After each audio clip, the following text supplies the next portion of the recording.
तो यानी आप चैलेंज तो मान रहे हैं? कोई चैलेंज नहीं। यहाँ मुकाबला 8 तारीख को परिणाम आएगा। कांग्रेस और बीजेपी के बीच में मुकाबला है।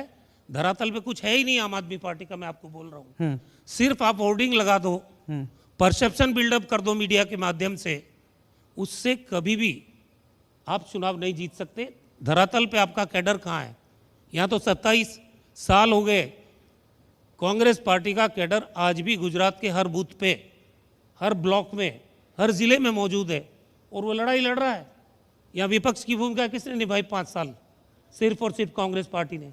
ये चुनावी पार्टियां हैं और मैं तो यहाँ तक कहता हूँ कि ये प्लांटेड है बी टीम है बीजेपी की, चाहे MIM हो चाहे आम आदमी पार्टी हो। ये लोग चुनाव के दौरान इस्तेमाल करने वाली पार्टियां हो गई है ताकि ये कितना डैमेज कांग्रेस को करे उस रणनीति के तहत लाए जाते हैं। अच्छा, तो इतने जो कॉन्फिडेंट आप दिख रहे हैं, यही वजह है कि राहुल गांधी इस बार अभी तक गुजरात नहीं पहुंच पाए? क्यों? राहुल गांधी कन्याकुमारी से लेकर कश्मीर तक, चुनाव तो गुजरात आज में जो है ना देश में, देखिए यही फर्क है बीजेपी और कांग्रेस में। अगर हमारी जगह बीजेपी होती तो यात्रा निकालती गुजरात से, हिमाचल से, लेकिन आज देश में जो हालात बने हैं, नफरत का वातावरण है, एक भय का वातावरण है, महंगाई चरम सीमा पे है, अर्थव्यवस्था आज वंधुमुख गिरी हुई है। जो लोग कहते थे ना कि अगर डॉलर के मुकाबले रुपया गिरता है तो देश की इज्जत गिरती है, आज उन लोगों को खामोशी के साये में क्यों रहना पड़ता है? देश की अर्थव्यवस्था आज चर्चा में क्यों नहीं है?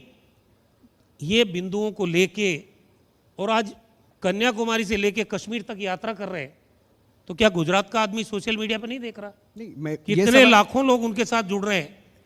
भारतीय जनता पार्टी, मैं समझता हूं, मुख्य मुद्दों पे बात करना ही नहीं चाहती। लेकिन रघु जी, ये बात तो आप मानेंगे ना कि पिछले चुनाव में सबसे टफ फाइट अगर कहा जाए तो कांग्रेस ने बहुत शानदार तरीके से फाइट दी बीजेपी के सामने, और उस वक्त क्रेडिट जाता है राहुल गांधी को।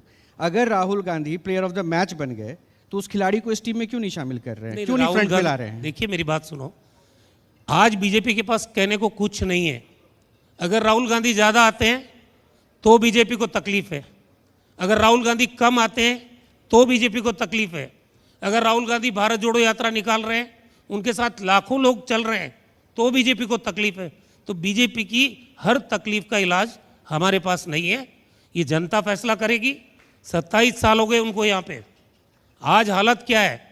अभी मैं सुन रहा था कि बीजेपी के लोग कह रहे हैं कि हम, आपके पास रोड मैप है क्या? आपने कहा था बहुत होगी महंगाई की मार, अब की बार मोदी सरकार 2014 में बन गई, 2019 में बन गई, 8 साल सरकार में हो गए, कहाँ है रोड मैप?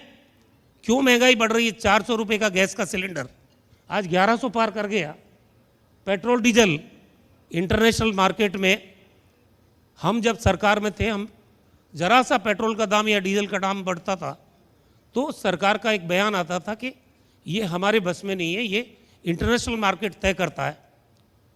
तब प्रधानमंत्री जी जो मुख्यमंत्री थे गुजरात के, तो वो सीधा केंद्र सरकार को जिम्मेदार बताते थे, और उस वक्त $145 पर बैरल आपका ऑयल का दाम था।